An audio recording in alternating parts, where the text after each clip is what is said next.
Chris, and this is going to be an NFL edition. In this NFL edition, we're going to be talking about the Indianapolis Colts. And the reason we're going to be talking about the Colts is because of Philip Rivers. Philip Rivers has just announced that he's going to retire. He was one of those quarterbacks who put up fantastic numbers and never won anything. Never made it to a Super Bowl. We can't even compare him to Dan Marino in that aspect because at least Dan Marino went to a Super Bowl and lost, where Philip Rivers never went. So now what do the Indianapolis Colts do at quarterback? Rivers retired.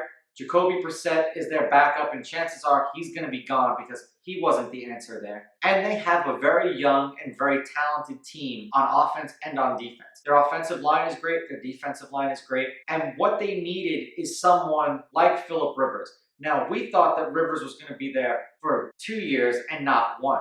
So this kind of puts the Colts in a tight situation. Because of the talent that they have on their roster now, they can afford to give up a one or multiple first-round picks if they wanted to get a quarterback who's already proven, or if they want to go all in on one of these quarterbacks in the draft and just trade whatever it takes to move up to the number 2 spot, because there's no way in hell the Jaguars are giving up the number 1 seed or the number 1 pick, because Trevor Lawrence is just that good. So if you're a team like the Colts, do you try to make a run at Deshaun Watson? They've said and alluded to the fact that he wants to go to Miami. I said that I thought he was going to go to a team like Miami, New England. I put the Colts on that list, the Bears.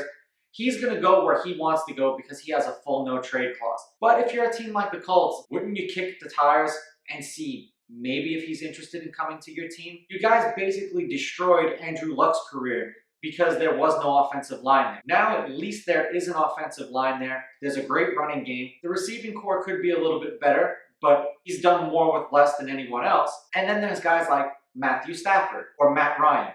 Matt Ryan would be way too costly for the Atlanta Falcons to try to trade, but someone like Matthew Stafford could probably work, as long as they don't go and try to trade for someone like Jimmy G, because that would be absolutely ridiculous, and that would be basically trading for a backup quarterback. Where do they go? Now, I honestly believe that they're in this rock and a hard place kind of position. They could really suck it up this year, be so bad that they end up with the top 5 pick next year, and then draft the next future franchise like they did with Peyton Manning and Andrew Luck, because the Colts have a very good track record with drafting quarterbacks. Or do they go the we want a seasoned veteran and try to get someone, like I said, like Matthew Stafford or Deshaun Watson, or even someone like Joe Flacco, where he just is doing just enough to hold the place for the Colts, and then they'll get rid of him. Even Ryan Fitzpatrick might be a good fit, and that is kind of crazy to say, because he can win them enough games to keep them relevant. So this is going to be an offseason deciding whether or not the Colts are going to be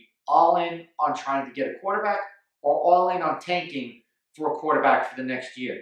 Because without a quarterback, it doesn't matter how great their roster is, they're not going to be winning any games. It'll be clear and it'll be evident what the Colts are going to do. Now, personally, I wouldn't mortgage the future on trying to trade up for one of these unproven draft picks, especially taking the second best player in the draft.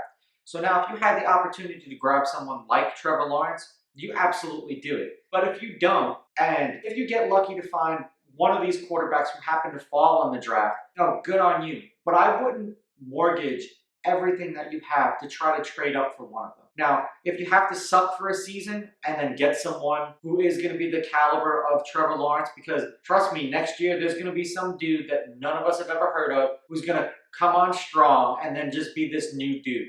And I'm sure they already have him there, but Trevor Lawrence was the next generational guy. We'll find out who the next generational guy is after Trevor Lawrence gets picked. Let me know what you guys think in the comments below. Don't forget to like and subscribe to my channel. Follow me on Instagram @RawSportsTalk. Follow me on Twitter @RawSportsTalk1. I'll catch you guys in the next episode. I'm out. Ooh, baby, I like it raw. Yeah, baby, I like it.